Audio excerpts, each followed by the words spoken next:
Welcome to Adarsh online classes. Chapter number 16 आपका है चक्रवृद्धि ब्याज कंपाउंड इंटरेस्ट।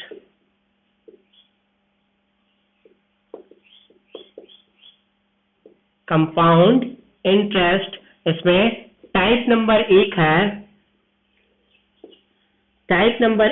साधारण प्रश्न। क्वेश्चन बताने से पहले हम जान लेते हैं चक्रवृद्धि ब्याज के बारे में। तो साधारण ब्याज आपका मूलधन का ही ब्याज मिलता है, लेकिन चक्रवृद्धि ब्याज में पहले साल मूलधन का ब्याज मिलता है, अगले वर्ष यानी दूसरे वर्ष मूलधन और ब्याज का भी ब्याज मिलता है। अर्थात मूलधन ब्याज अगले साल मिश्रधन में कन्वर्ट हो जाता है और मिश्रधन का पूरा ब्याज मिलने लगता है। अर्थात दूसरे वर्ष ब्याज का भी ब्याज मिलता है, लेकिन साधारण ब्याज में ऐसा नहीं है। टाइप नंबर 1 साधारण प्रश्न। और पहला क्वेश्चन देखते हैं। पहला क्वेश्चन है 3000 रुपए का 20% वार्षिक चक्रवृद्धि ब्याज की दर से 2 वर्ष का चक्रवृद्धि मिश्रधन ज्ञात कीजिए। आप फॉर्मूला नोट कर लीजिए। चक्रवृद्धि मिश्रधन यानी चक्रवृद्धि ब्याज की दर पर जब रहेगा तो मिश्रधन बराबर होता है मूलधन 1 प्लस दर बटा 100 घाते समय। अर्थात इसको शॉर्ट में लिखते हैं A बराबर P, यानी मिश्रधन बराबर मूलधन P 1 प्लस R/100 की पावर T। ये चक्रवृद्धि मिश्रधन का फॉर्मूला है। ब्याज बराबर क्या होता है? चक्रवृद्धि ब्याज बराबर मिश्रधन माइनस मूलधन, अर्थात कंपाउंड इंटरेस्ट इक्वल टू मिश्रधन A माइनस मूलधन P, यानी कि CI equal to A minus P।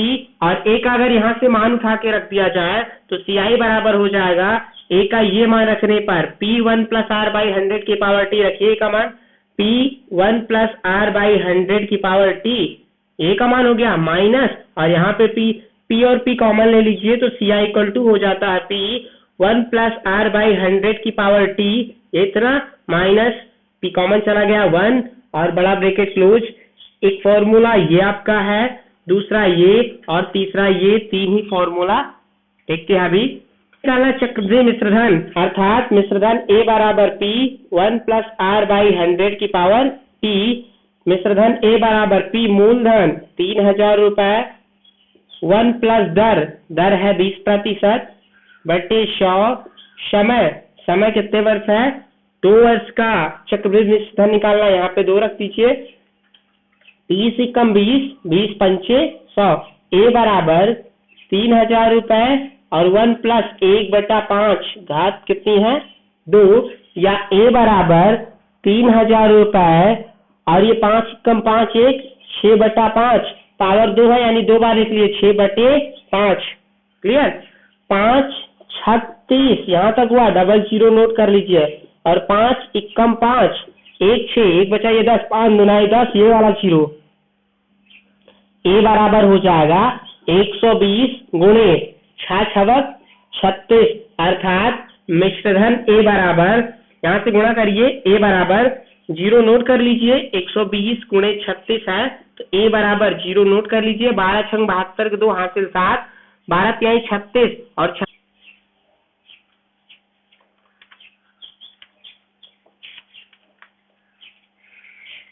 अगला क्वेश्चन देखते हैं दूसरा।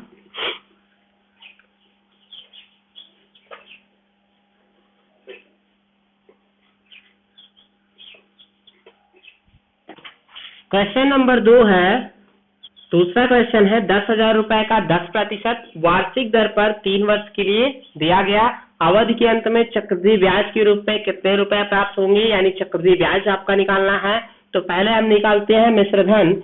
A बराबर क्या होता है? P 1 प्लस R/100 की पावर T, यानी मिश्रधन बराबर मूलधन 1 प्लस दर बटा 100 की घाते समय, यानी मिश्रधन A बराबर मूलधन P 10,000 रुपए 1 प्लस दर कितने प्रतिशत? 10% बटे 100 समय T, और T है 3 वर्ष के लिए, तो यहाँ पे 3 नोट कर देते हैं। 1 0 कैंसिल हो जाएगा। मिश्रधन A बराबर 10,000 रुपए और ब्रैकेट में है 10 एकम 10 एक 11/10 पावर 3 है। ए बराबर 10,000 रुपए गुणे 11/10 गुणे 11/10 गुणे 11/10 3 बार लिखेंगे, पावर 3 है। 1 0 2 0 3 0 और ये तीनों जीरो कैंसिल हो जाएगा। 11 11 121 हो जाएगा गुणा करने पे। 11 गेरे में 121 और 121 गेरे में 1331, यानी 11 का क्यूब होता है 1331 और एक जीरो यहाँ भी है। मिश्रधन बराबर हो जाएगा 1331 रुपए और यहाँ जीरो यानी 13310। ये आपका मिश्रधन है।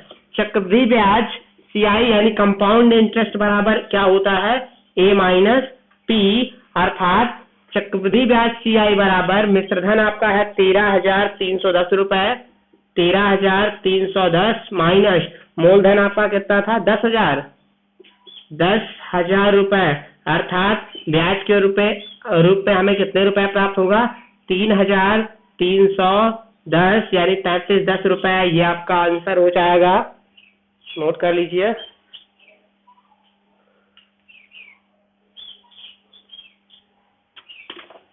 क्वेश्चन देखते हैं तीसरा।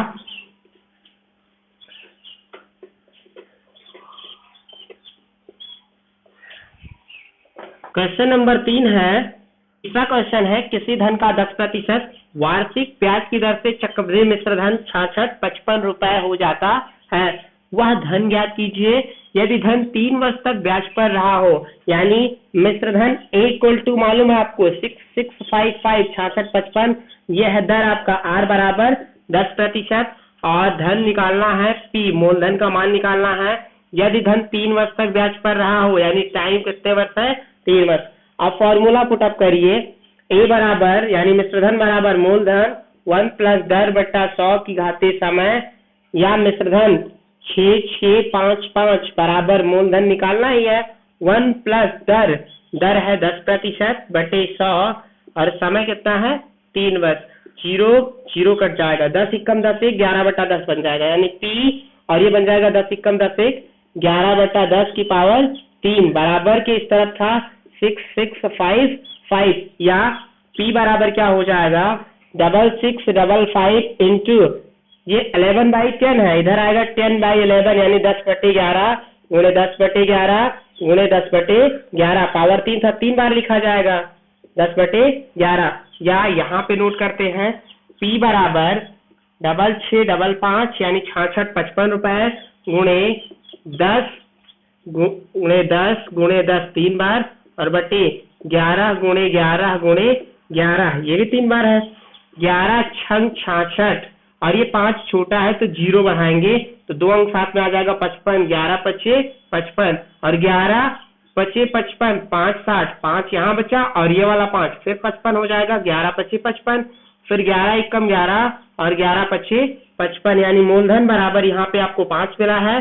0 0 0 है, 3 बार 0 है, 5 एकम 5 5 एकम 5 5 एकम 5, ये 5 मिल जाएगा। 1 0 2 0 3 0 1 0 2 0 3 0, यानी मूलधन कितने रुपए 5,000 रुपए।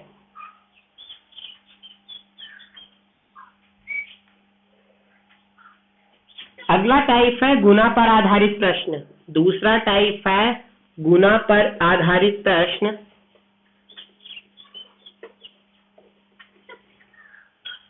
दूसरा टाइप है गुना पर आधारित प्रश्न। गुना पर आधारित प्रश्न और इसका पहला क्वेश्चन देखते हैं। पहला क्वेश्चन है, कोई धन चक्रवृद्धि ब्याज पर 3 वर्ष में अपने का 3 गुना हो जाता है, वही धन उसी दर से कितने वर्ष में 9 गुना हो जाएगा। अगर यही साधारण ब्याज पर होता तो हम फॉर्मूला क्या लगाते थे, साधारण ब्याज पे T1 बटा T2 बराबर N1 माइनस 1 बटा N2 माइनस 1। ये फॉर्मूला केवल साधारण ब्याज पर लगता है, चक्रवृद्धि ब्याज देख लेना लिखा हुआ है तो ये फॉर्मूला नहीं लगेगा। चक्रवृद्धि ब्याज के लिए क्या होता है, पहला वाला गुना हम यम गुना लेते हैं।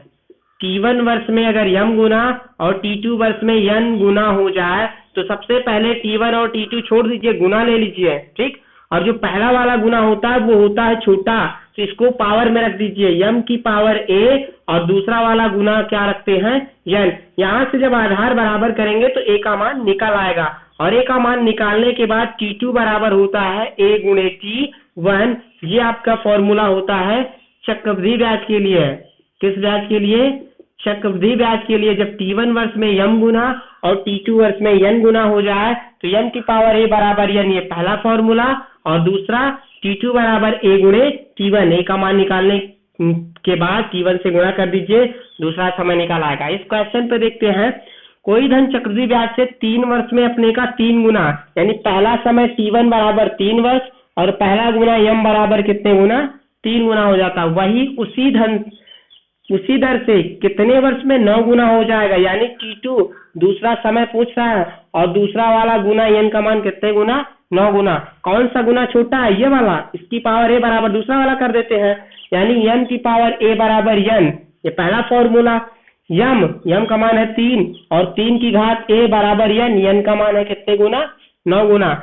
आधार बराबर कर लीजिए, इसके बेस में 3 है तो इसको भी 3 के बेस में बना लीजिए। 3 की पावर a बराबर 9 को लिख सकते हैं 3 की घात 2, 3 का 9। आधार जब बराबर हो जाए तो घातांक करनी का नियम है कि अगर आधार बराबर हो तो घातें भी आपस में क्या होती हैं? बराबर। a बराबर क्या मिल गया? 2, यानी 2।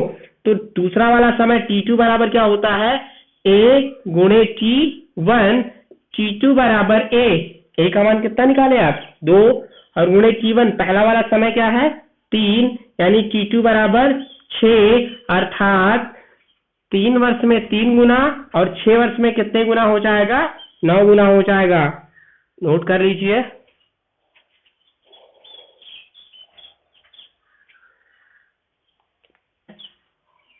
अगला क्वेश्चन देखते हैं अब हम, दूसरा।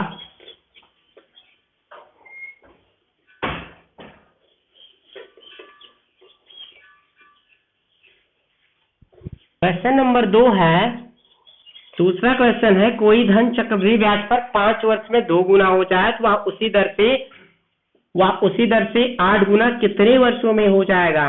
चक्रवृद्धि ब्याज पर है, साधारण ब्याज पर नहीं। पहला तो ये चीज देखना। दूसरा t1 पहला वाला समय 5 वर्ष, कितने गुना? m गुना का मान दुगुना हो जाए तो वह उसी दर से 8 गुना t2 निकालना है कितने वर्ष में, और दूसरा गुना n का मान कितने गुना है? 8 गुना। तो पहले फॉर्मूला होता है m की पावर a बराबर n, पहले वाले गुना की पावर a बराबर दूसरा वाला गुना। तो m का मान कितना है? 2, और पावर a बराबर n का मान कितने गुना? 8 गुना। या 2 की पावर a बराबर 8 को हम लिख सकते हैं 2 का क्यूब, 2 दुनाई 4 दुनाई 8। घातांक के नियम से यदि आधार आपस में बराबर हो तो घातें भी आपस में बराबर होंगी, अर्थात a बराबर कितना हो जाएगा? 3। अब फॉर्मूला t2 बराबर क्या होता है? a गुणे t1। t2 बराबर a गुणे पहला वाला समय, दूसरा वाला समय t2 बराबर a का मान हमने यहाँ से फाइंड आउट किया है 3, तो 3 गुणे t1 पहला वाला समय है 5 वर्ष, यानी t2 बराबर 3 × 6 = 15, अर्थात चक्रवृद्धि ब्याज की दर से 5 वर्ष में दुगुना हो जाएगा और 15 वर्ष में 8 गुना हो जाएगा।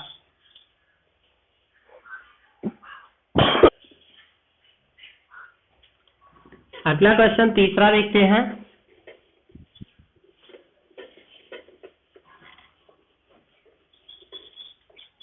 क्वेश्चन नंबर 3 है, तीसरा क्वेश्चन है, एक धन चक्रवृद्धि वार्षिक ब्याज पर 4 वर्ष में दुगुना हो जाता है, वह धन उसी दर पर कितने वर्षों में 16 गुना हो जाएगा? अर्थात t1 वर्ष में m गुना, t1 का मान कितने वर्ष है? 4 वर्ष में, और m गुना दुगुना हो जाता है। t2 कितने वर्षों में निकालना है? 16 गुना हो जाएगा, यानी दूसरा वाला गुना n का मान कितने गुना हो जाएगा? 16 गुना। फॉर्मूला रखिए m की पावर a बराबर n से m 2 पावर a बराबर n 16, या 2 की पावर a बराबर 16 को लिख सकते हैं 2 दुनाई 4, 4 दुनाई 8, 8 दुनाई 16, 2 दुनाई 4 दुनाई 8 दुनाई 16, यानी 2 की पावर a बराबर ये बन रहा है 2 की पावर 4, 4 बार जोड़ा बना है। अगर आधार बराबर तो घाते भी आपस में बराबर, अर्थात a बराबर कितना मिल गया आपको 4। अगर a का मान 4 है तो t2 बराबर क्या होगा a गुणे t1। t2 बराबर दूसरा वाला समय बराबर a है 4 गुणे t1, पहला वाला समय भी 4 है 4, यानी t2 बराबर 4 चौक 16, अर्थात 4 वर्ष पे दुगुना होता है तो वह 16 वर्ष में कितने गुना हो जाएगा 16 गुना हो जाएगा। नोट कर लीजिए। Thank you for watching this video. अगर आपको वीडियो पसंद आया हो तो वीडियो को ज्यादा से ज्यादा लाइक और शेयर कीजिए, चैनल को सब्सक्राइब कर दीजिए और बगल में बने हुए बेल आइकन को भी प्रेस कर दीजिए ताकि आपको नोटिफिकेशन मिलता रहे। धन्यवाद दोस्तों।